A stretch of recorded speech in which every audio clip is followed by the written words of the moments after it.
자, 오늘은 우리가 4장 수업을 끝내보고 그리고 아마 시험 범위는 5장까지가 될 것 같아요. 우리가 지금 2장, 3장에서 수요 공급을 배웠고 4장과 5장에서는 이제 그 컨슈머 비헤이비어에 대해서 배울 거거든요. 수요 측면에 대해서 배울 거예요. 6장부터는 공급 측면에 대해서 배울 텐데 6장부터 배우는 공급 부분은 이제 우리가 기말고사 때 시험을 볼 거고 일단 중간고사까지는 4장, 5장 내용이 이어지는데 우리 수요 측면에 중점을 두고 배우는 부분 4장, 5장까지가 시험 범위가 되겠습니다. 그리고 오늘 4장 수업을 마치게 되면 과제가 있어요. 과제 제가 이미 세 번째 과제를 올렸는데 다음 주 화요일까지, 다음 주 이 시간까지 풀어서 제출하시면 되겠습니다.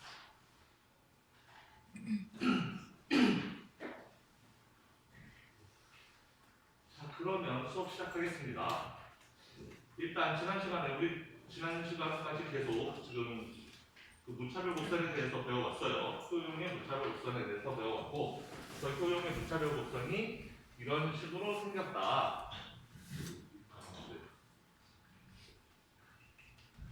무차별 곡선이 이런 식으로 생겨서 여기서 그 접선의 기울기, 특정 지점에서의 접선의 기울기를 우리는 MRS라고 부른다고 했습니다. 그리고 이 MRS는 당연히 X의 변화량 분의 Y의 변화량으로 구할 수가 있는 건데 X의 변화 분의 Y의 변화. 근데 우리는 여기에 마이너스를 붙이는 거죠. 왜냐면 어차피 이 기울기가 마이너스이기 때문에 우리는 그냥 마이너스를 붙여서 전부 다 플러스로 만들어준다 그랬어요. 그래서 이거는 이렇게도 쓸 수 있지만 MUX 나누기 MUY로도 우리가 그 표시할 수 있다라는 것을 지난 시간에 배웠습니다.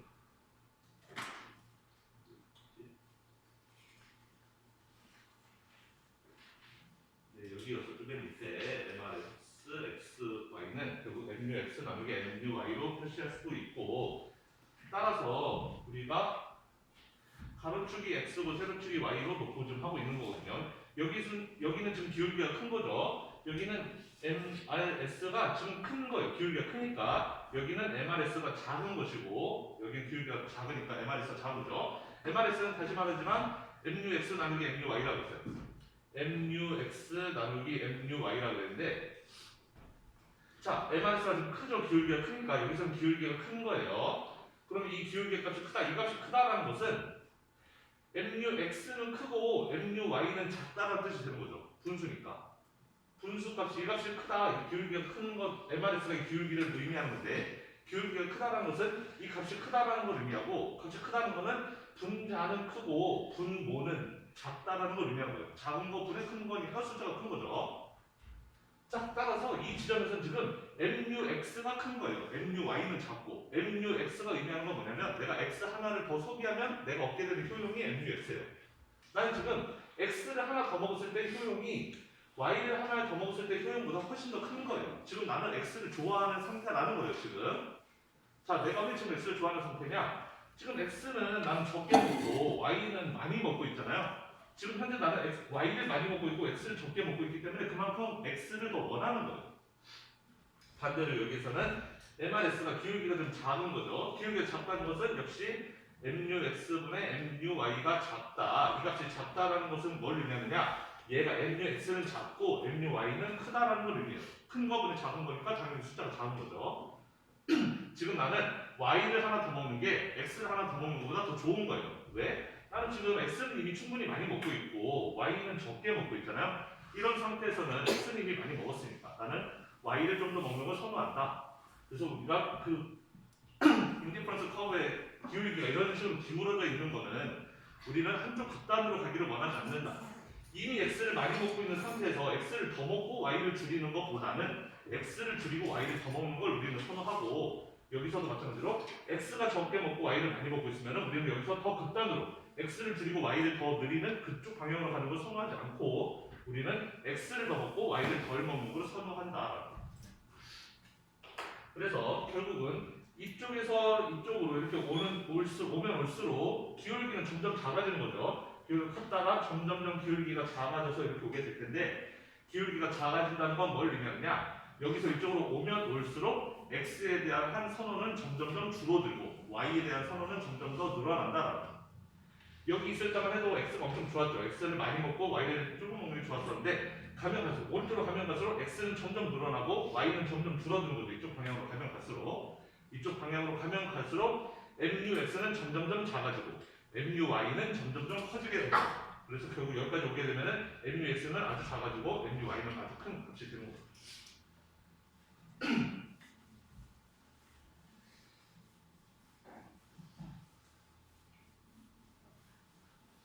그 다음에 무차별곡선 중에서 이렇게 생긴 거 있다 그랬어요. 이렇게 생기게 되면은 완전 보완제라고 했어요. 우리가 이 두 개의 재화를 반드시 두 개를 다 사야 되는 거예요. 마치 왼쪽 신발과 오른쪽 신발을 따로 파는 매장이 있다면 왼쪽 신발 두 개 사고 오른쪽 신발 안 사고 이런 건 아무 의미가 없는 거잖아요. 그래서 한 짝씩 한 짝씩 두 짝씩 두 짝씩 이렇게 사고 싶은 걸 원하죠. 그래서 저런 경우에 이제 인디퍼런스 커브가 저렇게 생겼는데 제가 이거 설명 안 했던 것 같아요. 그럼 이거 식으로 어떻게 표현하나? 수학식으로. 지금 이 그래프, 유틸리티 펑션 우리가 앞에서 유틸리티 펑션 할 때 뭐 루트 x, y 뭐 이런 식으로 썼잖아요. 아니면은 뭐 x의 0.8승, y의 0.2승 뭐 이런 식으로 그 효용 함수를 이렇게 수식으로 표현했었는데 그럼 얘는 수식으로 어떻게 표현할까? 자, 한번 생각해 봅시다. 예를 들면은 자, 가로축을 x, 세로축 y로 쓸게요. x축이 오른쪽 신발, y가 왼쪽 신발이라 쳐봅시다. 오른쪽 신발, 왼쪽 신발. 자, 그럼 내가 오른쪽 신발 하나, 왼쪽 신발 하나 이렇게 사 먹으면 나의 유틸리티가 만약에 1이 된다고 쳐보죠. 나한테 신발 한 짝이 완성되면 유틸리티가 나한테 1이다 라고 가정해 봅시다. 자, 그러면은 내가 오른쪽 신발 하나 사고 왼쪽 신발 두 개 사면 그럼 이때는 나한테 주는 효용이 얼마예요? 이때도 여전히 1인 거 맞나요? 신발 두 짝 있었죠? 소용없잖아요. 어차피 오른쪽에 하나만 있다면은 한쪽, 한 짝, 세 짝 이렇게 사도 여전히 나한테 오는 효용은 1이에요. 완성되는 짝은 1이니까 결국에는 왼쪽 신발 두 개 더 있지만 그건 어차피 나한테 소용이 없는 신발인 것이고 두 개, 한 개로 사도 나한테는 여전히 효용이 1이고 세 개, 한 개를 사도 여전히 효용이 1인 거예요. 그래서 우리는 그림으로 그리면 x, y가 있을 때 1, 2, 3, 1, 2, 3 이렇게 있으면 x, y가 1, 1인 지점은 여기죠. x, y가 1, 2인 지점은 1, 2니까 여기고 1, 3이면 1, 3이니까 여기 2, 1은 여기, 3, 1은 여기예요. 이 다섯 개의 지점에서 효용이 전부 동일해요. 왜냐하면 완성되는 짝은 결국 한 짝밖에 안 되는 거니까. 그래서 효용이 동일하기 때문에 우리는 무차별 곡선이 이렇게 그려지는 거였죠. 이렇게. 이때 우리는 u가 1이었던 거예요. 자, 그러면 이제 x, y가 두 짝이 됐어요. 그랬을 때 우리는 만약에 효용이 2가 된다고 쳐봅시다. 두 짝이 완성되면. 마찬가지로 두 짝, 세 짝이 돼도 2, 세 짝, 두 짝이 돼도 2, 뭐 이런 식이겠죠. 어쨌든 한쪽이 두 개밖에 없으면 다른 쪽은 아무리 많아봤자 여전히 나한테 주는 효용은 2라는 거죠. 똑같이 2일 때 효용도 있지만 2, 3일 때나 3, 2일 때도 여전히 효용은 2이다. 나한테 주는 효용은 2이다. 이런 거잖아요. 자, 그럼 우리는 이럴 때 이 효용을 어떻게 표현하면 되느냐? 이런 식으로 표현하면 되죠. 둘 중에 작은 숫자가 효용이다 라고 쓰는 거예요. 이거 미는 뭐냐면 미니멈이라고. 미니멈. 둘 중에 작은 숫자. 1 중에 작은 숫자. 얘는 좀 똑같으니까 1이 나오는 것이고 1, 2 중에 작은 숫자. 그럼 1, 2 중에 1이 작잖아요. 그래서 1이 나오고 1, 3 중에 작은 숫자. 1이 3보다 작으니까 1이 나오고 2, 1 중에 작은 숫자. 1이니까 1, 3, 1 중에 작은 숫자. 1 이런 식으로 둘 중에 작은 숫자라고 이렇게 써버리면 그게 바로 저런 효용 함수를 표현하는 방식이 됩니다. 그래서 이런 식의 효용 함수를 레온티에프 펑션이라고 불러요. 이 이름까지 여러분들 알 필요는 없는데 이분 이름이 F가 한 개인가 두 개인가 잘 헷갈리는데 F가 한 개일 수도 있고 두 개일 수도 있고 잘 헷갈리는데 이분도 노벨상 받으신 아주 유명하신 분입니다. 노벨상 받으신 이분이 처음 생각해낸 함수의 형태라고 해가지고 레온티에프 효용 함수라고 불러요. 이 이름까지는 알 필요가 없고 하여튼 수식으로 쓰면 이렇게 미니멈 xy 이런 식으로. 자 그럼 만약에 저거는 신발 왼쪽 오른쪽 이렇게 한 건데 만약에 우리가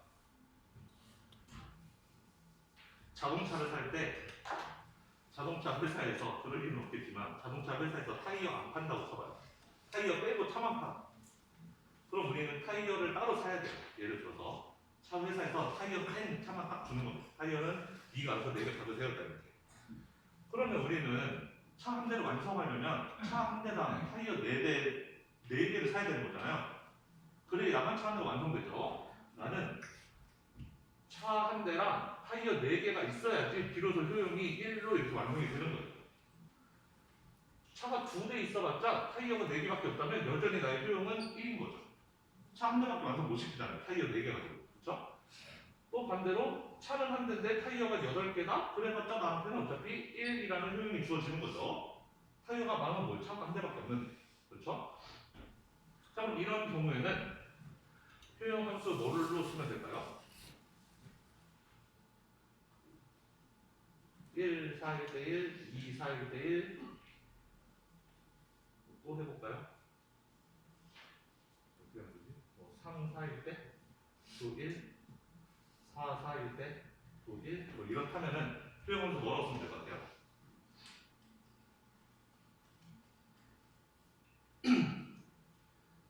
이럴 때는 여러분들 머리를 좀 쓰면 여기 Y는 타이어 4개가 완성돼야지 그래서 차 한 대 완성시킬 수 있는 거잖아요. 그럼 타이어 개수를 4로 다 나눠주는 거예요. 4로.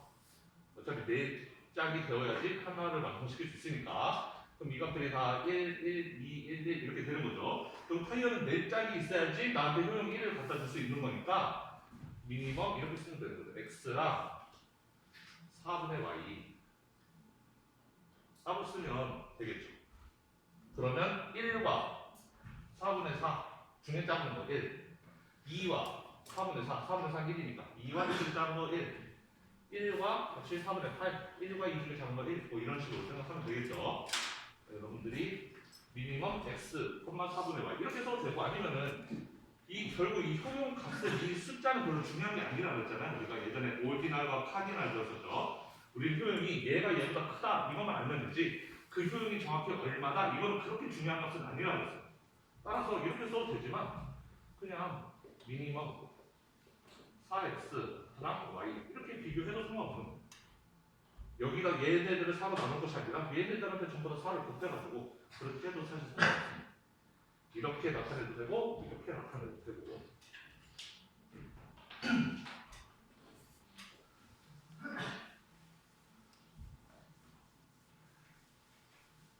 그래서 만약에 여러분들이 이런 효용 함수를 봤다 그러면 이렇게 생각하면 되는 거죠.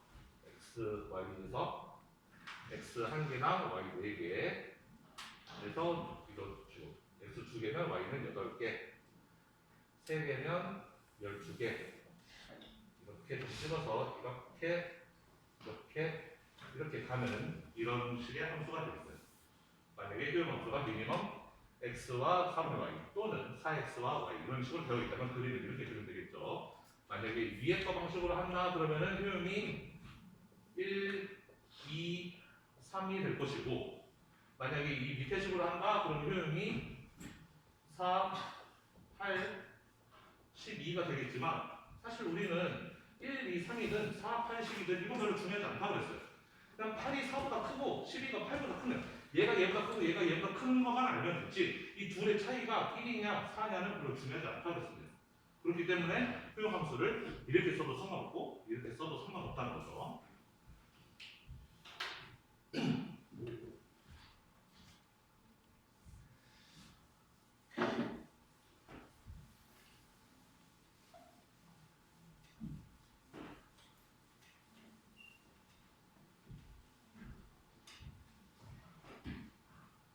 참 이럴 때는 효용 함수 이거 식이 어땠을까요?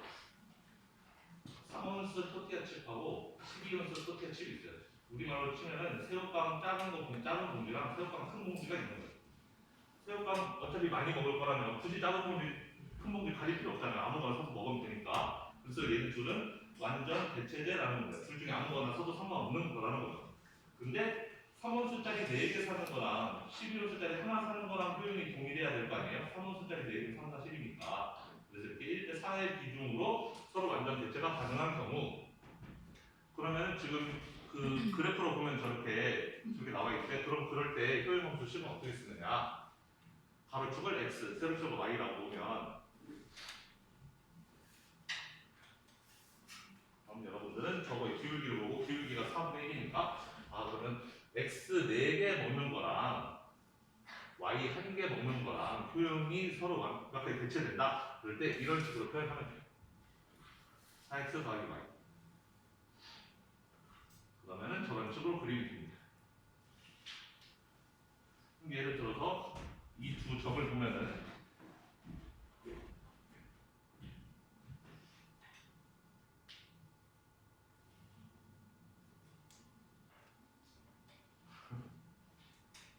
제가 거꾸로 썼네요. 그리고 제가 틀리면 지적을 해주셔야 되는데 x 더하기 4y로 써야 되는데 제가 헷갈렸네요. y x 4개 먹는 거랑 y 1개 먹는 거랑 서로 같아져야 되니까 4개 4 곱하기 1, 4 이렇게 같아져야 되는데 제가 헷갈렸네요. x 더하기 4y로 써야 되고, 그럼 저 식에서 보면은 지금 x 4개 y 빵개 먹을 때랑 x 빵개 y 1개 먹을 때랑 둘 다 같은 효용을 준다는 거잖아요. 이 식의 데이트 보면은 4, 0 더해도 4가 나오고 0 더하기 여기 1 집어넣어도 역시 4가 나오죠. 그래서 효용이 그냥 4로 같은 값이 된다. 마찬가지로 여기 8, 2, 8, 0하고 0, 2하고 이렇게 집어넣어도 뭐 똑같겠죠. 그래서 저거의 식은 이렇게 x 더하기 4y. 뭐 좀 여러분들이 쉽게 생각하려면 저거의 기울기가 좀 마이너스 4분의 1이잖아요. 지금 오른쪽으로 4칸 갈 때 아래로 1칸 떨어지죠. 가로로 4 갈 때 세로로 1 떨어지니까 기울기가 4분의 1이란 말이에요. 그래서 여기도 기울기를 결국 x 더하기 몇 y 이런 식인데 기울기를 4분의 1식으로 맞춰주면 되는 거예요. x 더하기 4y라고 하면은 얘를 어떤 뭐 u라고 한다면은, 그러면 4y는 u 빼기 x니까 y는 4분의 u 빼기 4분의 1 y x가 되잖아요. 결국 여기서 기울기가 마이너스 4분의 1이 되는 거죠. 이렇게 기울기가 마이너스 4분의 1이 되게끔 이 식을 이렇게 써주면 됩니다. 그래서 대체제인, 완전 대체제인 경우에는 식이 몇 x 더하기 몇 y 이런 식으로 돼 있으면은 완전 대체제. 그다음에 식이 만약에 미니멈 몇 x, x랑 4y 이런 식으로 돼 있으면 이거는 완전 고한제라고 생각하면 돼요.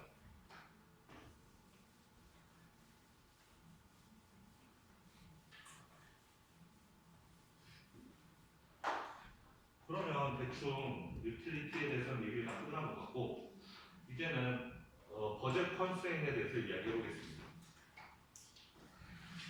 지금까지는 우리가 돈 얘기를 한번 해본 적이 없어요. 지금까지는 그냥 내가 x를 하나 더 사 먹으면 얼마나 기분 좋고 y를 하나 더 사 먹으면 얼마나 기분 좋고 그 얘기만 했어요. x가 얼마짜리인지 y가 얼마짜리인지 돈 생각을 한 번도 하지 않았습니다. 그냥 사 먹었을 때 행복 그것만 생각했어요. 근데 우리가 실질적으로 백화점 가서 뭐 살 때 당연히 자동차 비싼 거 사고 이런 거 사면 좋죠. 좋은 거 비싼 거 사면 좋은데 그게 잘 안 사지는 이유는 가서 막 되게 막 1000만 원짜리 TV 보면 막 사고 싶죠. 사고 싶은데 사고 싶은 마음은 굴뚝 같지만 쉽게 카드가 나가지 않는 이유는 내가 가진 인컴이 내가 보유하고 있는 돈이 정해져 있고 저 TV의 가격이 딱 써있기 때문에 결국 우리가 여러 가지 예산 제약 때문에 못 사먹는 게 많잖아요. 예산 제약이라는 게 없어요. 지금까지는 우리가 예산 제약에 대해서 신경 쓰지 않았기 때문에 그냥 많이 먹으면 많이 먹을수록 좋다 이런 얘기만 좀 해왔는데, 이제 지금은 이제 우리가 가격도 집어넣을 거고 소득도 집어넣을 거고 우리가 사 먹을 수 있는 게 있고 없는 게 있는 거예요. 우리 능력 바뀌면 못 사 먹는 거, 능력 안 있으면 사 먹을 수 있는 거. 그래서 그거를 하는 거를 버젯 컨스트레인이라고 합니다. 우리말로는 버젯은 예산이고 컨스트레인은 제약이라고 해요. 그래서 예산 제약식이라고 불러요. 예산은 우리가 갖고 있는 예산이 한정적이니까 그 예산 안에서만 사 먹어야 된다라는 거. 예산 제약식은 특정 커브인데 우리가 사 먹을 수 있는 컨슈머가 템퍼리처에서 할 수 있는 컨섬션 범위 부분들을 다 합쳐놓은 셋을 우리는 버젯 컨스트레인이라고 불러요.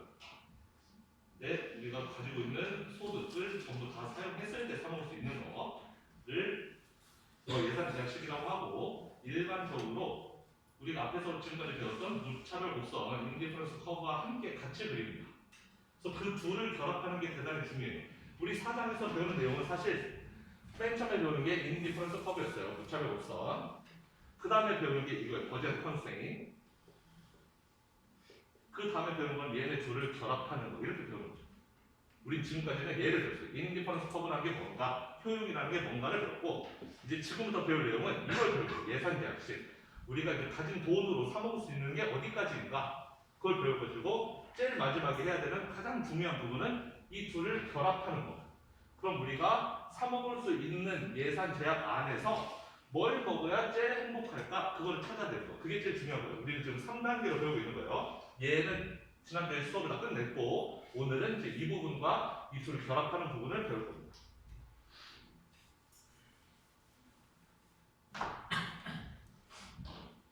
그러면 여기 뭐 얘가 하나 있네요.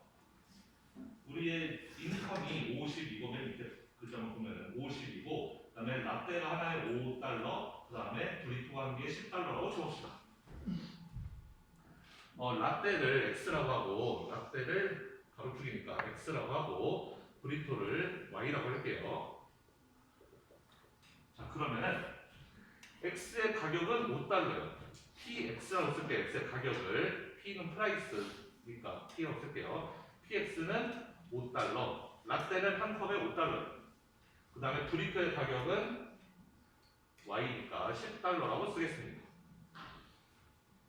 그 다음에 내가 가지고 있는 전체 돈, 여기서는 인컴이라고 썼는데, 소득이라고 썼는데, 그 소득을 인컴이가 Y라고 쓸게요. 인컴이 $50래요. 자, 그럼 알고 싶은 건 내가 가지고 있고 $50 돈을 가지고 있는데, 이걸로 $5짜리 라떼랑 $10짜리 브리토를 몇 개까지 사먹을 수 있는가? 지금 그거 계산하는 게 예산 제약식이에요. 그냥 상식적으로만 생각해보면, 만약에 내가 $50를 가지고 Y를 하나도 안 먹어요. 브리토 안 먹고 라떼만 먹겠다. 내가 이거 $10짜리 얘 무시하고 $5짜리 라떼만 먹겠다. 그럼 라떼를 10개까지 먹을 수 있는 거죠. 곱하기 10개 하면 $50 다 쓰면 되잖아요. 얘한테 10개를 다 사서 $50짜리한테 다 쓸 수도 있고, 아니면 나는 라떼를 아예 안 사먹고 $5짜리 안 사먹고 브리토를 너무 좋아서 브리토만 사먹는다. 그럼 브리토 5개까지 사먹을 수 있는 거죠. $10 곱하기 5개 $50니까. 뭐 이런 식으로 나는 X와 Y의 조합을 X를 10개 먹고 Y를 아예 안 먹거나, 아니면 X를 아예 안 먹고 Y를 5개 먹거나, 이런 식으로 할 수 있단 말이에요. 이런 조합들이 또 있겠죠. 예를 들면 내가 X를 한 6개만 먹는다 쳐보죠. 그럼 X 6개 먹으면 $5 곱하기 66이니까 나는 $30 돈 쓰는 거죠. 여기다가 내 소득이 50인데 여기에 30 썼으면 나는 남은 돈 20이니까 20을 얘한테 다 쓴다고 하면은 나는 얘를 2개까지 먹을 수 있겠죠. 그러면은 나 $20 쓰는 셈이 되는 거니까 내 $50 다 쓴 얘네 둘한테 나눠 쓰는데, 얘 6개 사 먹고 얘 2개 사 먹으면은 딱 $30, $20에서 돈 다 쓴단 말이에요. 그러면 나는 6개, 2개의 조합도 사먹을 수 있는 거죠. 이런 식으로 여러 가지 조합들을 사먹을 수가 있는데, 그것들을 다 모아놓은 게 버젯 컨스트레인이다라는 거예요. 그럼 어떻게 모으면 되느냐? 어렵지 않아요. X의 가격이 $5라고 그랬으니까 내가 X에 쓰는 돈은 5 곱하기 X가 되는 게 맞아요. X가 만약 6개 사먹으면 $5 곱하기 6해서 $30 돈 쓰는 거잖아요. X를 사먹는데 쓰는 돈은 X 하나당 $5 지출해야 되니까 5 곱하기 X죠. 이게 X에 쓰는 돈이고, Y에 쓰는 돈은 $10니까 $10 곱하기 Y 하면 되겠죠. $10 곱하기 Y가 Y에 쓰는 돈이에요. 여기까지는 X에 쓰는 돈, 여기까지는 Y 사는데 쓰는 돈. 그 돈 합쳐서 얼마가 돼야 된다? 50. 그러면 이게 바로 예산 제약식이 되는 거예요. 그럼 얘 그림으로 그리면 10Y는 50 빼기 5X니까 Y는 5 빼기 2분의 1 X가 되겠네요. 그림으로 그리면 X, Y, 여기 절편이 5, 기울기가 마이너스 2분의 1 10인 직선이 되겠죠. 여기는 10쯤이 되겠죠. 그래서 여기 나와 있는 이 그래프랑 똑같이 이렇게 그릴 수가 있다. 그래서 이 그래프를 그리면은 이게 무슨 뜻이 되느냐? 우리는 이 선상에 있는 모든 조합들을 다 사먹을 수 있어요. 여기 있는 거 다 사먹을 수 있고, 그리고 당연하게도 이 안쪽에 있는 부분도 다 사먹을 수가 있어요. 그런데 이 안쪽에 있는 부분은 뭘 의미하는 거냐면 우리가 돈을 다 안 쓰는 걸 의미하는 거예요. 이 선상이 의미하는 거는 우리가 가진 50달러 이거를 돈을 다 썼을 때 이 돈을 다 쓰면 여기까지 사먹을 수 있다는 것이고, 그거보다 안쪽에, 그러니까 X도 줄어들고 Y도 줄어들잖아요. 안쪽이라는 것은. 그 안쪽은 내가 만약에 50달러 다 안 쓰고 싶으면, 돈 한 30달러만 쓰고 싶으면 이 안쪽에 있는 것들도 얼마든지 사먹을 수 있다는 거죠. 당연하게도. 하지만 우리는 안쪽에 사먹는 거는 별로 그렇게 따지지 않을 거예요. 우리는 돈을 최대한 많이, 그러니까 가진 돈을 다 쓴다는 조건 하에서 문제를 풀 거기 때문에 이 안쪽은 별로 따지지 않을 것이고, 우리는 이 선상에 좀 주목해서 볼 겁니다. 어쨌든 저기도 써있지만 이 안쪽 부분을 삐져버리라고 하는 거예요. 쉽게 말하면 내가 사먹을 수 있다라는 거예요. 그리고 내가 돈을 다 쓴다면 우리는 이 선상에 있는 것까지 다 사먹을 수가 있다. 이 녹색 선상에 있는 모든 건들들을 다 사먹을 수 있는 거고, 얘를 벗어나는 부분은 못 사먹는 거예요. 그 부분을 인피저블이라고 부르는 거예요. 못 사먹어요. 여기는. 다시 설명하면 우리가 가진 50달러 돈을 다 쓰면 이 녹색 선을 사먹을 수 있다. 50달러보다 돈 좀 덜 쓰면 이 선 안쪽에 있는 것도 당연히 다 사먹을 수 있다. 근데 이 바깥쪽으로는 50달러 이상 써야지 사먹을 수 있기 때문에 얘네들은 지금 가진 돈으로는 못 사먹는다가 되는 거예요.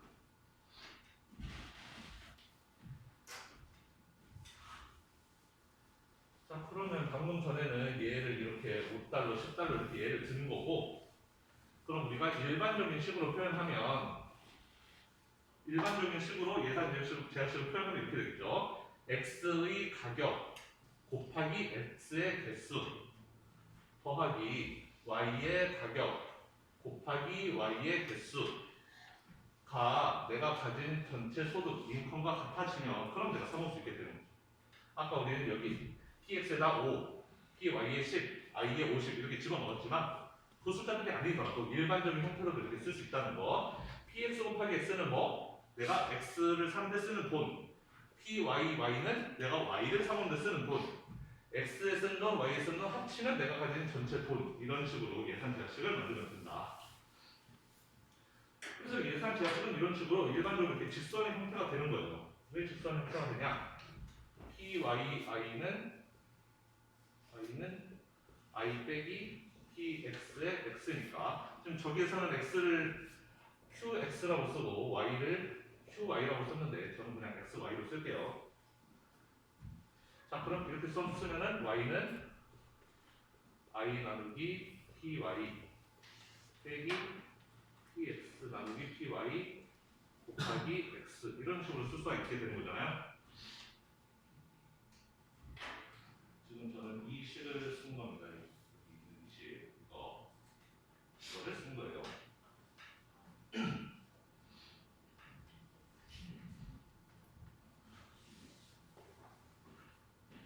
이렇게 되면 결국 얘를 그림으로 그리면 x, y가 있을 때 여기 절편은 py분의 i가 되는 것이고, 기울기가 이렇게 되는 직선이다. 이 기울기는 마이너스 py분의 px가 된다는 거죠.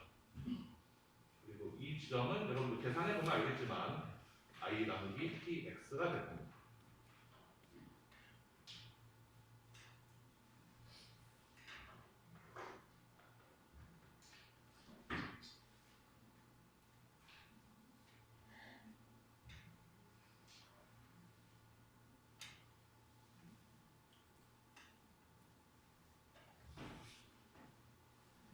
그럼 이번에는, 자, 그럼 우리는 지금 x와 y를 몇 개 사먹을까 이걸 결정하고 싶은데, 지금 거기에서 예산 제약식에 영향을 미치는 요인들이 x의 가격, y의 가격, 그리고 내 전체 소득이잖아요.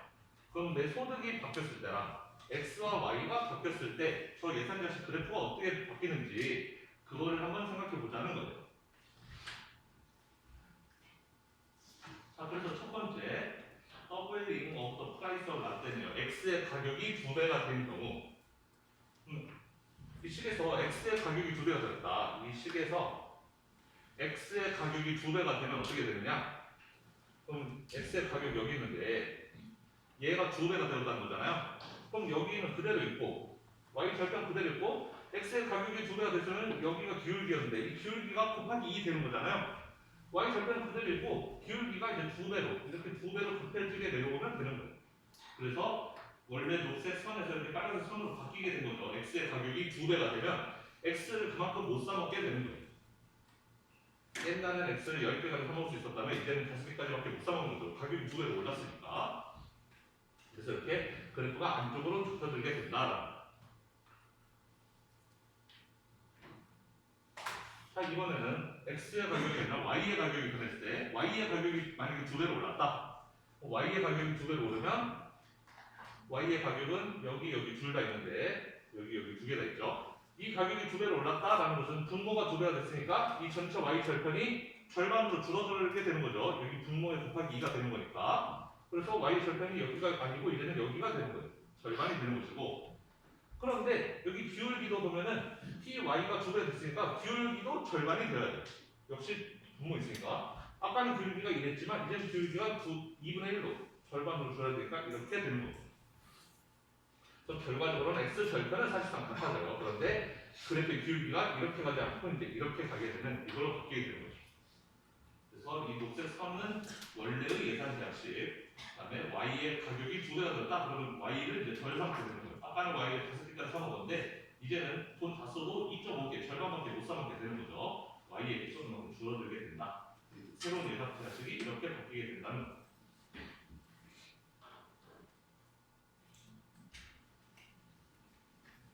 그 다음에 마지막으로 이번엔 i가 바뀌는 경우 인컴이 reduction in income by 1/2배예요. 그래서 인컴이 반으로 줄어든 경우 그래서 이번에는 이 i가 절반으로 줄었어요. 다른 건 그대로고 i가 절반으로 줄었으면 여기 y 절편이 있는데 이 위에 분자가 반으로 줄었으니까 2분의 1로 떨어져야 되겠죠. 절편이 여기로 내려와야 될 거예요. 그 다음에 기울기는 변한 게 없잖아요. i가 변했다고 했는데 ps, py는 변하지 않았으니까 얘는 변한 게 없어요. 기울기는 아까랑 그대로 평행하게 그대로 이렇게 보면 되는 겁니다.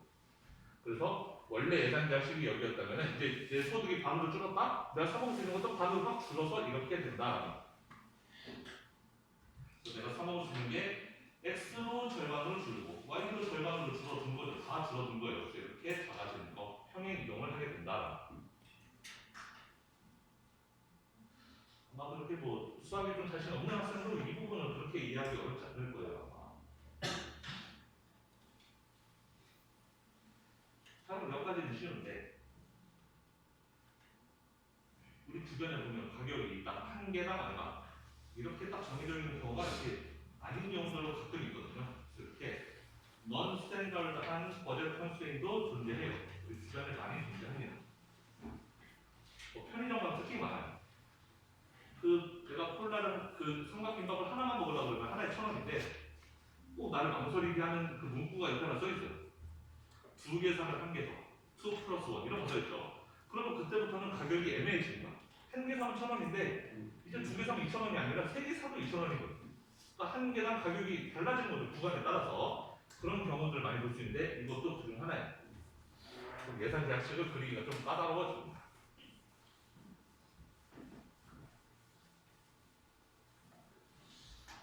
자, 예를 들면은 buy two get one free 이런 게 딱 편의점 가면 있는 거죠. 음료수 하나 사 먹으려고 했는데 3개를 살 수밖에 없게 만드는 그 문구 2개 사면 하나 더 준다. 그것 때문에 1개 사러 가다 3개 사게 되는 그런 일들이 발생하죠. 그래서 그 가격이 개당 얼마 이렇게 일정하지가 않고 몇 개 이상 사면 깎아주고 이런 것들이 발생하게 되면 버젯 컨스트레인에 킹크가 발생합니다. 뭔가 뒤틀리는 중간에 꺾임이 발생한다라는 거. 자, 그래서 여기 밑에 예가 하나 있어요. 가로축이 피자고 세로축이 데이터인데 전화 데이터죠. 우리 전화 뭐 1기가 한 달에 1기가 쓰면 2만 원이고 5기가 쓰면 5만 원 그런 거 있잖아요. 그거 같아요. 1메가당 가격인데 제가 여기 밑에다가 미니스로 썼네요. 분으로 썼는데 볼까? 볼까요?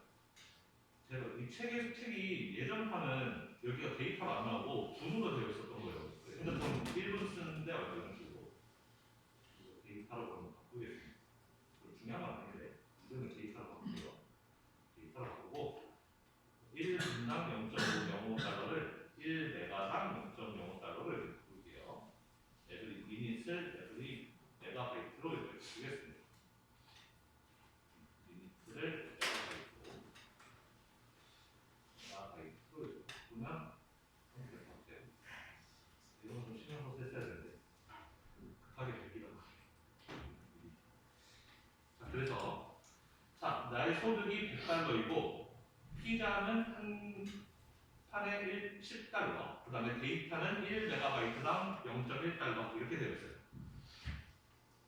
자, 그러면 뭐 세우기 어렵지 않죠? 피자를 x로 하고 그 데이터를 y로 할게요. 항상 우리는 가로축을 x, 세로축을 y로 하겠습니다. 그게 편하니까요. 데이터를 y라고 한다면 자, 피자는 한 개 다 먹을 때마다 10달러 들어가요. 그러니까 가격이 10이니까 10x가 되는 것이고 그 다음에 데이터는 0.1달러씩 써야 돼요. 따라서 0.1 곱하기 y가 돼요.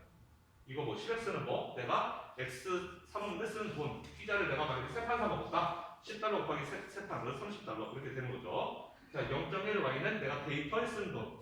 내가 데이터를 만약에 20 내가 썼다. 그럼 0.1 곱하기 20 해가지고 2달러 돈 쓴 거예요. 이렇게 돈 합쳐서 나 돈 얼마 갖고 있다?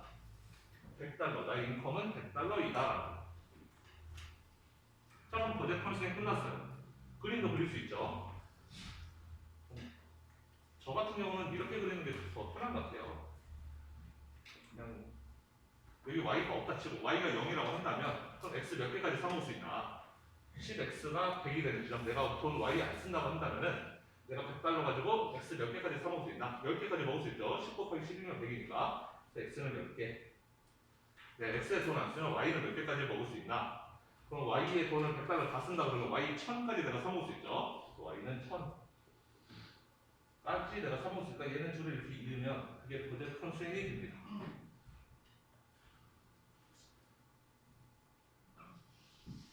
자, 이렇게 그리면은 여기 녹색 직선이 되는 거죠. 이 밑에 녹색 직선 여기 옆에 바로 여기 x축은 10에서 y축은 1000에서 다른 거 이렇게 1000과 10을 이게 원래 버젯 컨스트레인이 돼요. 가격이 저렇게 됐다면 가격이 P라는 10달러 그 다음에 데이터는 0.1달러였다면 그럼 저렇게 간단한데 우리 통신사들이 가격을 저렇게 책정하지 않아요. 1메가당 얼마 이렇게 딱 정직하게 받지 않습니다. 우리나라도 보면 좀 그런 것 같은데 한 달에 1기가 쓰면 뭐 한 3만원 그런데 한 달에 한 10기가 쓰면은 30만원 이렇게 받지 않죠. 보통 한 10기가 하면 한 6만원 이런 거 아닌가요? 저 데이터를 10배 쓰게 해주는데 가격은 2배만 올리잖아요. 그러면 1기가당 가격이 달라지죠. 여기서는 1기가에 3만원 썼는데 여기 1기가당 훨씬 더 적은 돈을 쓰게 되는 거니까 저기도 마찬가지입니다. 그래서 600메가를 넘기면 그때부터는 가격을 0.05달러 깎아주세요. 원래 가격은 0.10달러예요. 원래 1메가당 0.10달러인데 600메가를 넘기면 그때부터는 0.05달러로 깎아준다. 많이 쓰면 더 싸게 해주겠다라는 거예요. 우리나라도 똑같잖아요. 많이 쓰면 더 요금이 훨씬 싸지죠. 그 단위당 요금이 1메가 쓸 때는 3만원 받는데 10메가 쓸 때 30만원 받는 게 아니라 한 5, 6만원밖에 안 받는단 말이에요. 많이 써라라는 거죠. 그래서 깎아줄 테니까 많이 써라. 여기도 깎아줄 테니까 많이 써라. 너는 600메가 넘겨라. 600메가 넘기면 그때부터는 0.05달러다. 600메가까지만 쓰면 0.10달러인데 600메가 넘기면 0.05달러. 자, 그럼 600메가의 지점이 어딘가 봅시다. 600메가의 지점은 여기 내가 600메가를 쓰게 되면 그럼 그때의 피자는 내가 몇 개까지 먹을 수 있다? 여기 600을 집어넣으면 0.1 곱하기 600 하면 60이죠. 그럼 여기 60이니까 100 중에서 내가 60을 여기다 썼으면 여기에 40만 쓸 수 있겠죠? 40 쓸 수 있다면 x는 4개. 그래서 나는 x 4개까지 먹을 수가 있어요.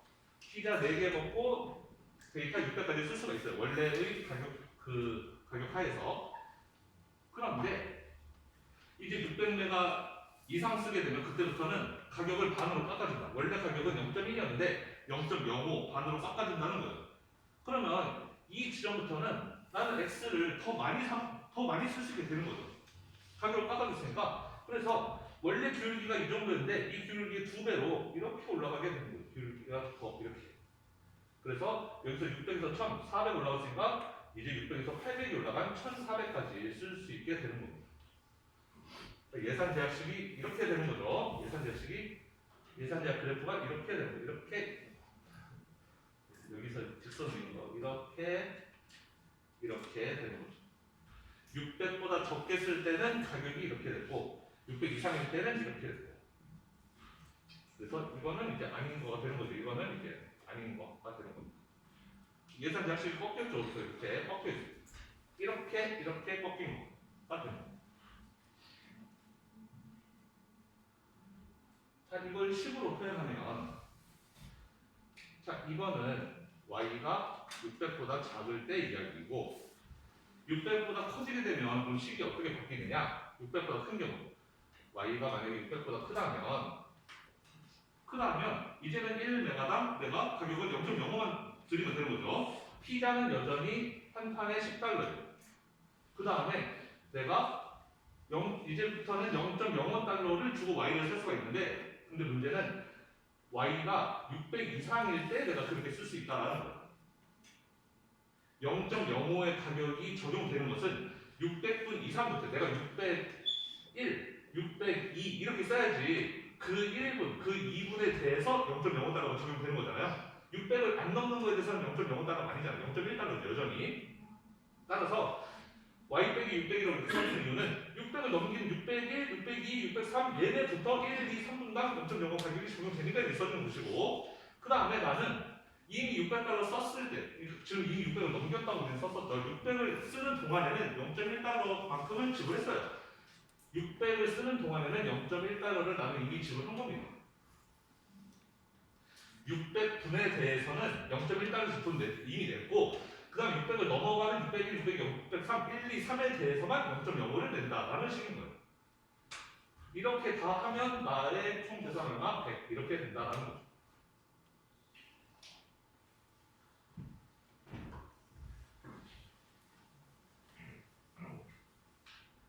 그러면 제가 쓴 식이 10x 더하기 0.05 y 빼기 600 더하기 0.1 곱하기 600은 100 이렇게 썼어요. 지금 여기 이거 다시 한번 쓴 겁니다. 그럼 이거 풀면은 10x 더하기 0.05 y 빼기 0.05에 600 곱하면 30이죠. 0.1에 600 곱하면은 더하기 60이고 은 100 이렇게 되죠. 그래서 10x 더하기 0.05y는 자 마이너스 30 플러스 60이니까 합치면 플러스 30이고 넘어가면은 마이너스 30이니까 70만 남게 되겠죠.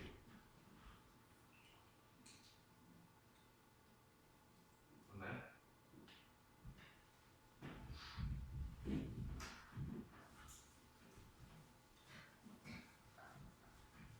그러면 우리의 예산 양식은 뭐다? 이거는 y가 600보다 작은 경우, 이거는 y가 600보다 큰 경우라는 거예요. 예산 양식을 이렇게 둘로 쓸 수 있다. y가 600보다 작을 때는 이거, y가 600보다 클 때는 이거. 자, 그럼 그림을 그려보면 얘는 그림 편하게 그릴게요. y 안 사먹고 x만 사먹는다? 그러면 x 10개까지 사먹을 수 있죠. 10 곱하기 10 100이니까 x 10개. 그 다음에 y는 내가 x 안 사먹고 y만 사먹으면 y 1000개까지 사먹을 수 있죠. 0.1 곱하기 1000이니까 1000개 해서 이렇게 그림 그리면 돼요.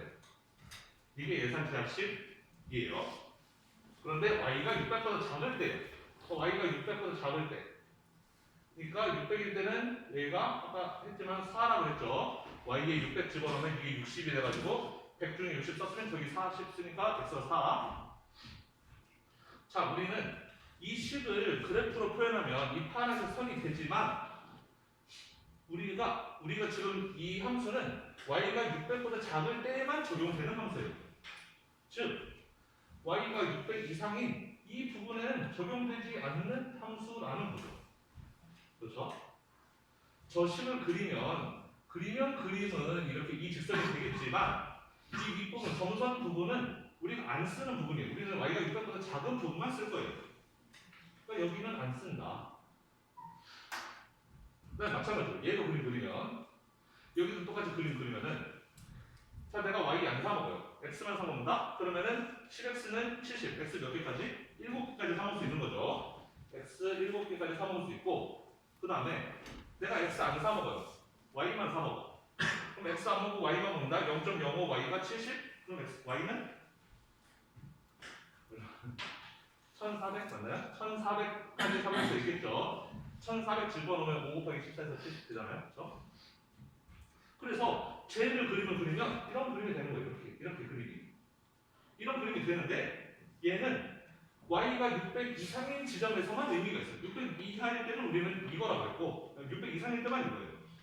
그럼 y가 600일 때 어디냐? y가 600일 때 600일 때를 보니까 600 집어넣으면 여기 600 집어넣으면 5 곱하기 6, 0.05 곱하기 600 하면 여기 얼마? 30이죠. 그럼 30이면 70 중에 여기에 30 썼으면 40 남죠? 그럼 40 남으면 x 몇 개? x 4개 되는 거죠. 저기 집어넣어도 역시 x 4개가 되는 거예요. 자, 이 그래프인데 우리는 y가 600보다 큰 것만 보고 싶다. 600보다 작은 이 아래쪽 부분, 600 아래인 이 아래쪽 부분을 우리는 안 봐도 된다라는 거. 우리 얘만 알면 된다. 자, 지금 뭐 하고 있는 건지 알겠습니까? 모르겠어. y가 600보다 작을 때는 그래프가 이렇게 생겼고 y가 600보다 클 때는 그래프가 이렇게 생겼다. 물론 저 식을 나타내면 식은 이 식이 되고 저 식도 이런 식이 되는 건데 식을 그래프로 그리는 거 어렵지 않아요, 여러분. 이거 어려우면 안 됩니다. 이 식이 왜 이렇게 되는가? 이거 모르면 우리는 할 수가 없어요. 이건 여러분들 공부하셔야 되고. 자, 그런데 저 위의 식은 y가 600보다 작을 때에만 적용되는 식이고 이 식은 y가 600보다 클 때에만 적용되는 식이다. 따라서 600보다 작은 y 600이 여기잖아요. 600보다 작은 데서만 적용한다 했으니까 얘보다 넘어가는 이 이론은 우리는 버린다. 얘는 우리한테 필요 없는 함수다라는 거고 600 이상에서만 적용되니까 600 이상에서만 적용되고 600 이하로는 우리는 필요 없다. 이 아래도 필요 없다라는 거예요. 600 이하일 때는 얘를 적용하고 600 이상일 때는 얘를 적용해라. 그럼 얘를 둘을 합쳐요. 합치면은 0에서 4 구간일 때는 얘를 쓰고 4에서 10 구간일 때는 얘를 쓰라는 거잖아요.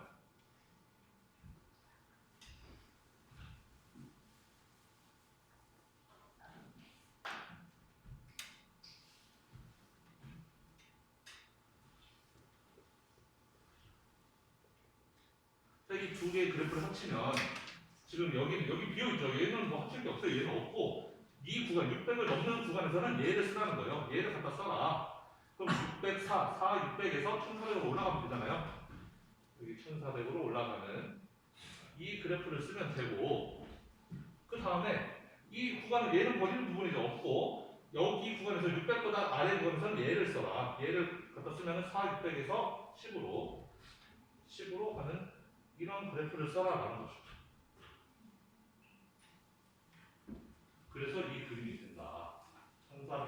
4, 600 여기를 기점으로 이렇게 기울기가 급해지고 여기서는 기울기가 이렇게 약해지는 것이 요 문제가 달라지기 때문에 구간별로 우리는 예산 장식을 따로따로 만들어야 된다. 조금 어려울 수도 있어요. 이런 부분들은.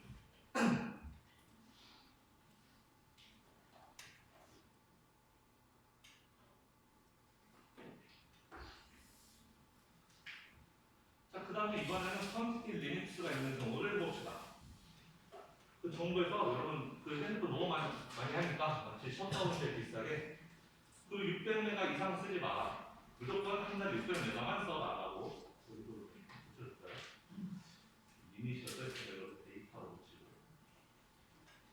데이터라고 쓰고 그 중요한 건 아닙니다.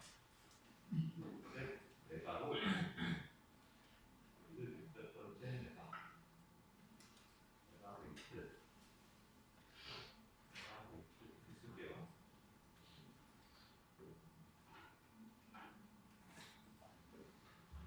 이번에는 제한을 걸었어요. 1970년대에 그 기름값 엄청 비쌌을 때 그 미국에서 그 주유소에서 기름을 얼마 이상 못 팔게끔 그렇게 제약을 한 적이 있었습니다. 그래서 기름을 이제 공평하게 기름 공급이 그때 많지 않아가지고 기름이 워낙 비싸져가지고 사람들한테 뭐 한 번 기름 채워 넣을 때 5만 원 이상 못 채워 넣게끔 뭐 이런 식으로 제약을 본 적이 있었는데 그거랑 비슷한 정책을 하겠다는 거예요. 즉 데이터가 1메가당 0.1달러인데 600메가까지만 쓸 수 있다는 거예요. 캡이 있어요. 그것까지만 쓸 수 있고 그 넘어가는 건 그냥 못 쓴다. 600메가가 그냥 제한이다라는 거예요.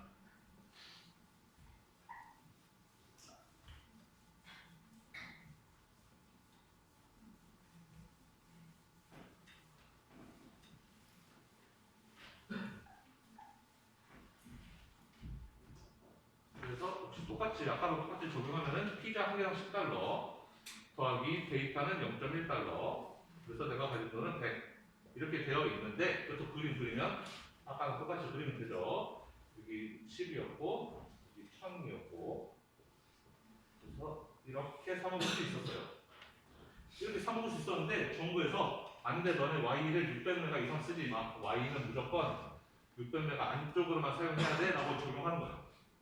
Y가 600일 때 Y가 600일 때 아까 해봤지만 X는 4였죠. 4였는데 이 이상으로는 이렇게 올라갈 수 없다라는 거예요. 데이터 못 쓰겠으니까. 못 쓰겠으니까 그럼 데이터는 여기서 멈춰있겠죠. 이 이상 못 올라가고. 그래서 예산 제약식이 이렇게 된다라는 겁니다. 그래서 예산 제약식이 이렇게 600에서 잘리는 거죠.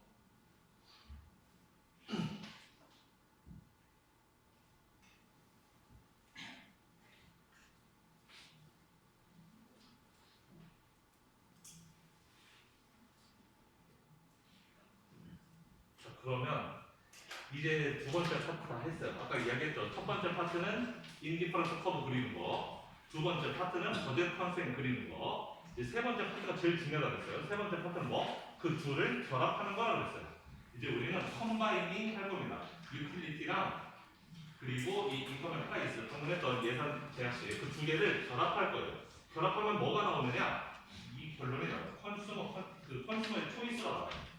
우리는 내가 가지고 있는 예산 제약 중에서 가장 나한테 행복을 많이 주는 번들을 사보고 싶은데 그러려면 어떻게 해야 되는가? 그 답이 여기 있다라는 겁니다. 일단 그림으로만 먼저 이해해 봅시다.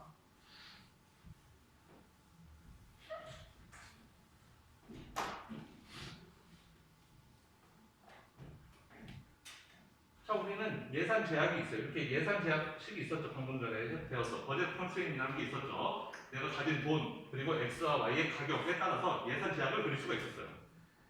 그러면 나는 이 중에서 얘를 사먹을 수도 있고 얘를 사먹을 수도 있고 얘를 사먹을 수도 있는 거죠.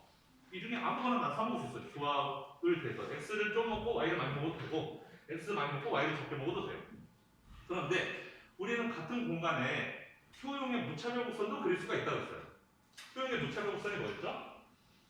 내가 어떤 재화를 사먹으면 뭐 이만큼의 효용을 준다, 이만큼의 효용을 준다, 이만큼의 효용을 준다 이런 거였잖아요. 여기서 이 모든 점들이 주는 효용이 나에게 동일하다 이런 거였죠. 이런 개념이었죠. 그럼 예를 들어서 이 빨간 점을 지나가는 효용의 무차별 곡선이 이런 식으로 생겼어요. 예를 들어서 이렇게. 그럼 나한테 이만큼의 효용을 준다는 것이고 만약에 얘를 지나는 효용의 무차별 곡선이 이렇게 생겼다 칩시다. 이렇게 생겼어요. 자, 그러면 그림 잘 그렸나? A, B가 있으면 우리는 내가 가진 돈으로 A, B를 둘 다 사먹을 수 있어요. 둘 다 같은 예산 제약식이 있기 때문에 둘 다 사먹을 수는 있는데 A를 먹었을 때랑 B를 먹었을 때랑 뭐가 더 나한테 큰 행복을 준 거죠? 무차별 곡선은 이쪽으로 가면 갈수록 좋은 거죠. A를 지나는 무차별 곡선은 여기고 B를 지나는 무차별 곡선은 여기니까 B가 나한테 좀 더 큰 행복을 주는 거예요. 무차별 곡선이 더 오른쪽 위에 가 있잖아요. 그러면 나는 어떤 걸 사먹었을 때 나한테 가장 큰 효용을 주느냐? 이 무차별 곡선이 최대한 오른쪽 위로 가게끔 보내주면 된다는 거예요. 어떻게? 이렇게 접하게 여기서 딱 접하게끔 되면은 그러면 이거보다 더 위로 가는 무차별 곡선은 없다라는 거죠. 무슨 말이겠어요? 지금 이 빨간색 무차별 곡선에서 나 이 지점 이거 내가 사먹을 수 있는 거죠. 얘보다 더 좋은 무차별 곡선은 이쪽인데 얘는 우리 예산 제약식 밖으로 벗어나 있잖아요. 우리가 사먹을 수 없는 지점에 있는 거잖아요. 우리가 사먹을 수 있는 지점 중에서 무차별 곡선을 최대한 많이 오른쪽 위로 보내려면은 이렇게 얘가 딱 접하고 이렇게 스치고 지나가게끔 하는 게 제일 가장 오른쪽 위로 보내는 방법이라고 해요. 그래서 바로 이 그림에서 A 지점이 우리는 유틸리티를 맥시마이징하는 효용을 극대화하는 번들이다라는 겁니다. 그림으로 설명할게요. 우리는 A도 사먹을 수 있고 B도 사먹을 수 있고 C도 사먹을 수 있고 심지어 D도 사먹을 수 있어요. 근데 B, C, D 다 사먹을 수 있지만 얘가 주는 효용은 U1, U1밖에 안 돼요. 근데 만약에 내가 A를 사먹는다. A도 사먹을 수 있죠. 이 녹색 선 위에 있으니까. A도 사먹을 수 있는데 A 사먹으면 U2예요. U1보다 훨씬 커요. 효용이. 그러니까 당연히 A를 먹는 게 B, C를 먹는 것보다 나한테 더 큰 행복을 주는 거예요. 그럼 A보다 더 좋은 게 있느냐? 예를 들면 E 같은 거 먹을 수가 있으면 더 좋죠. E는 U3를 지나가는 거니까 효용이 더 크긴 크죠. 하지만 E는 사먹을 수가 없어요. 왜? 예산 제약식 바깥에 가 있으니까. 인비석을 하니까. 앞에서 예산 제약식이 이런 거 있잖아요. 이 선을 그어서 이 안쪽으로는 사먹을 수 있고 선 밖에 넣으면 못 사먹는다고 했죠. 지금 이 예산 제약식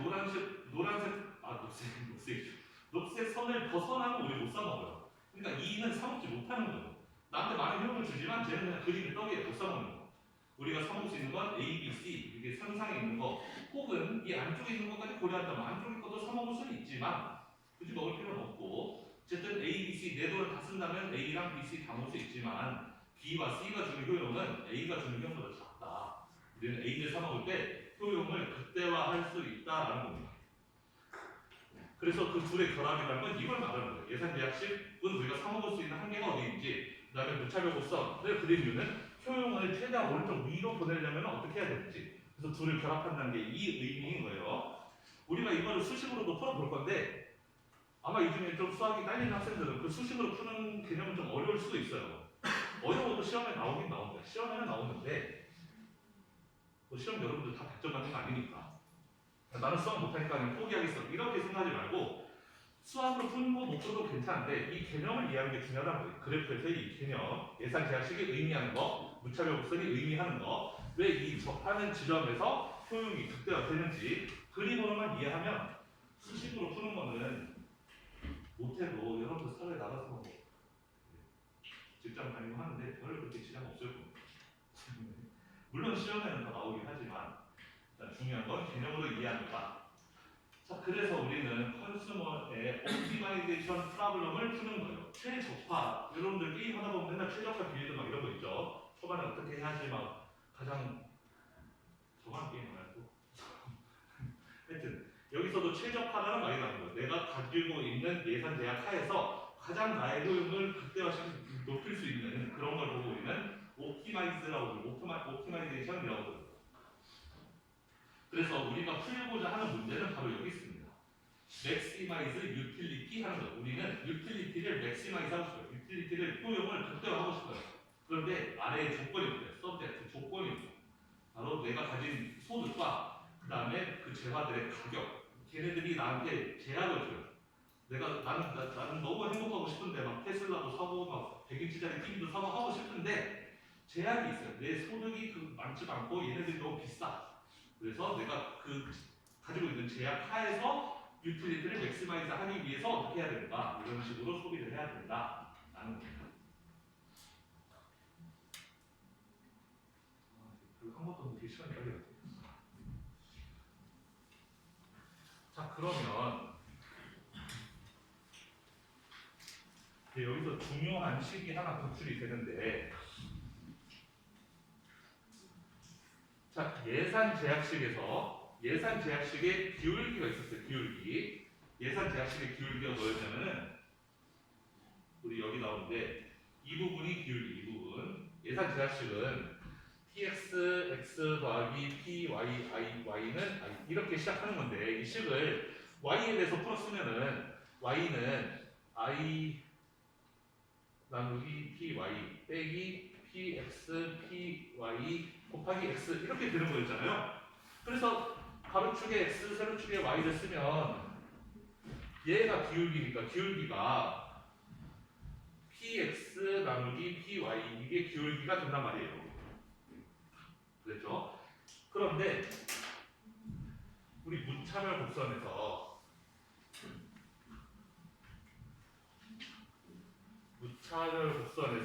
특정 지점의 기울기를 우리는 MRS라고 부른다 그랬어요. 그리고 그 기울기는 당연히 x분의 y지만 그거를 다르게 쓰면은 마지널 유틸리티 x 나누기 마지널 유틸리티 y로도 쓸 수 있다 했습니다. 여기 하고 있는 거예요. 지금 이거는 다 마이너스를 뺀 값들을 의미하는 거예요. 여기도 마이너스고 마이너스 이렇게 돼야 할 텐데 여기도 마이너스가 돼야 되는데 하여튼 마이너스는 빼고 합시다.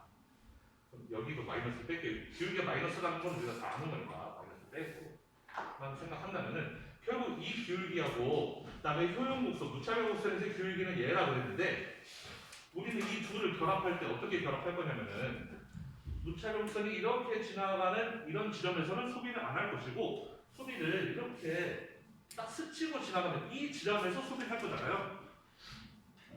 그럼 이 지점에서는 예산 제약식의 기울기도 이거가 되는 것이고 그게 예산 제약식의 기울기, 파란색 선의 기울기 그리고 이 점에서 이 빨간색 선, 이 효용 무차별 곡선의 접선의 기울기는 MRS일 거 아니에요? 그 MRS가 이거라고 그랬잖아요. 이게 같아야 된다라는 거예요. 이렇게 되어야 된다. 자, 지금 이 지점을 이야기하고 있는 거예요. 이 지점에서 얘는 뭘 의미하는 거냐? 얘는 파란색 선의 기울기를 의미하는 거예요. PY는 PX는 파란색 직선, 예산 제약식의 기울기. 그 다음에 이 오른쪽 부분, 얘는 이 빨간색 곡선, 이 곡선의 이 접선의 기울기. 이 접선에서 접하니까 당연히 기울기가 같아야 될 거 아니에요? 그래서 얘네 둘이 같아야지만 나의 효용이 극대화된다라는 겁니다. 그래서 이게 조건이 맥시마이징 컨디션이 되는 거죠. 이 조건이 들어맞아야지 나의 효용이 극대화된다라는 겁니다.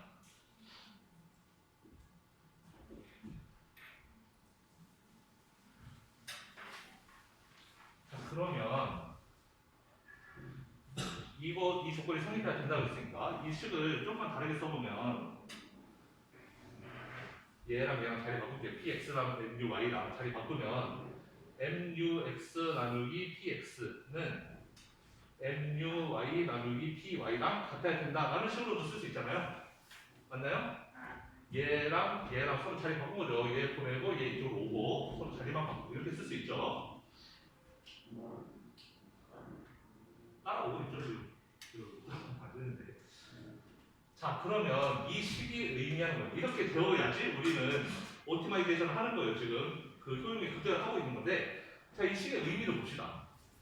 이거는 내가 x를 하나 더 사먹을 때 나한테 주는 효용이에요. 지금 이 지점에서 x 하나 더 먹으면 내가 얼마나 행복할지.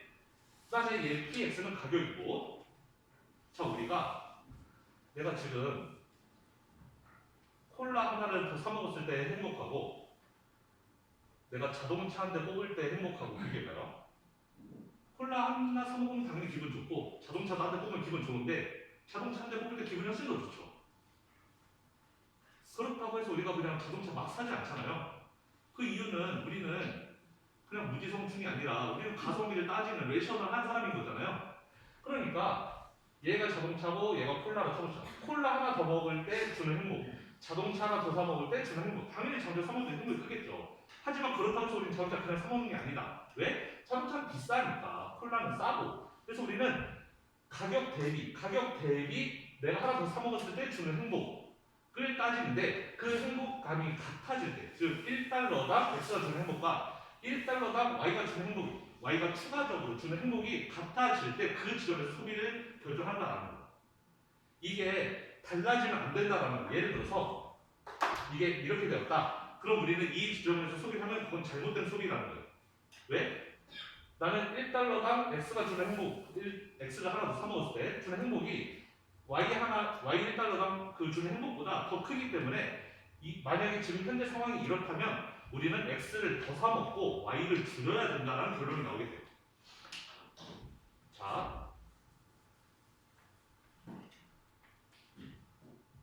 여기 지점을 예를 들어 봅시다. 이 지점에서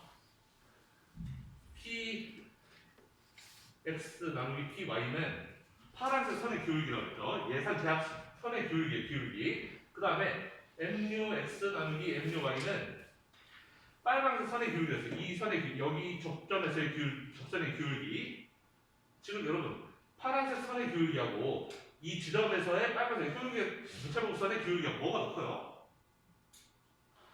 무차별곡선의 교육이 더 큰 거 맞나요? 파란색은 이렇게 되어 있고 빨간색 이렇게 되어 있잖아요. 빨간색 선의 교육이 더 크죠? 자, 이런 경우에 이렇다라면 그럼 얘는 이것도 바꿔 쓸게요. px랑 muy 바꿔 쓰면 muy 나누기 py는 작다. mux 나누기 px보다 작다라는 결론이 나오는 거잖아요. 이렇게 되면 안 된다 그랬죠. 왜? 이렇게 되면 우리는 x에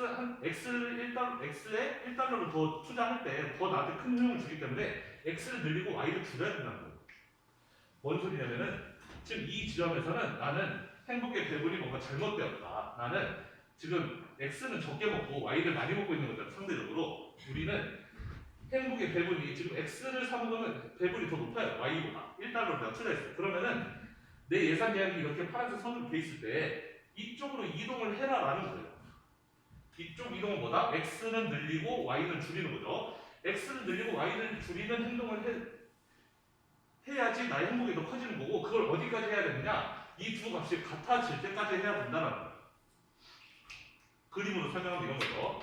x를 늘리고 y를 줄여라. 이렇게 x를 늘리고 y를 줄여라. 그럼 행복감이 이렇게 증가하겠죠. 유틸리티 커브가 올라갔잖아요. 무차별곡선이. 근데 여전히 접하지 않고 있죠. 더 늘리고 더 줄여라. 더 늘리고 더 줄여서 여기까지 와라라는 거예요. 그래서 이렇게 접해지는 지점까지, 기울기가 같아지는 지점까지 와라라는 거죠.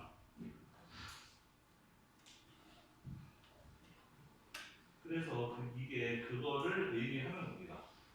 MUX 나누기 PY하고 MUY 나누기 PY 이게 이 값이 이거는 여러분들 쉽게 생각하면 가성비라고 생각하면 돼요. X의 가성비, Y의 가성비가 같아지는 지점에서 소비를 해야지.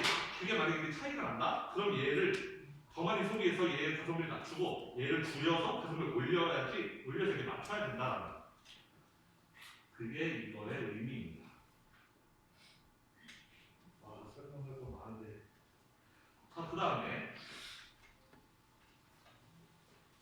몇 가지만 하면 자, 사람마다 컨슈머 프리퍼런스가 다르다고 했어요. 뭐였냐면 우리 예전에 이런 이야기 했었던 것 같아요. 인디퍼런스 커브가 어떤 사람은 이렇게 생겼고 어떤 사람은 이렇게 옆으로 평평하다고 했어요. 그게 뭐였냐면은 자, 이런 사람은 내가 X를 한 단위로 소비할 수 있으면 Y를 이렇게 많이 포기할 수 있는 사람이라고 했었죠. 이 사람은 X, Y 중에 X를 더 소중하게 생각하는 사람이다. X를 더 좋아하는 사람. 이런 사람 반대로 나한테 Y를 하나 더 준다면 X를 이만큼 나는 포기해도 괜찮아. X 버려도 돼. Y 하나만 더 주면 나는 X 다 버리겠어. 이런 사람이에요. 이런 사람은 Y를 더 좋아하는 사람이라죠. 자, 여기 보면 UM이라고 있네요. 이 사람은 우리 그림에서 이쪽 X를 좋아하는 사람에 가까운 거죠. X를 좋아하는 사람들은 어떻게 되느냐? 결국에는 일반적인 버젯 컨스트레인이 있을 때 이런 사람들은 결국은 X를 많이 소비할 수밖에 없다. 맞나요?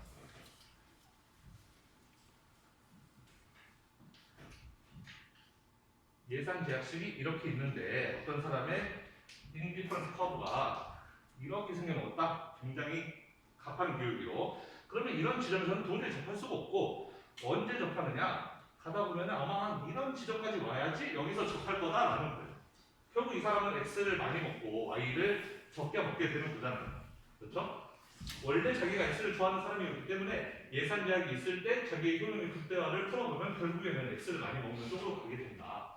효용 곡선이 이렇게 누워있으면 이 사람은 Y를 좋아하는데 결국 Y를 많이 먹는 쪽으로 이렇게 가게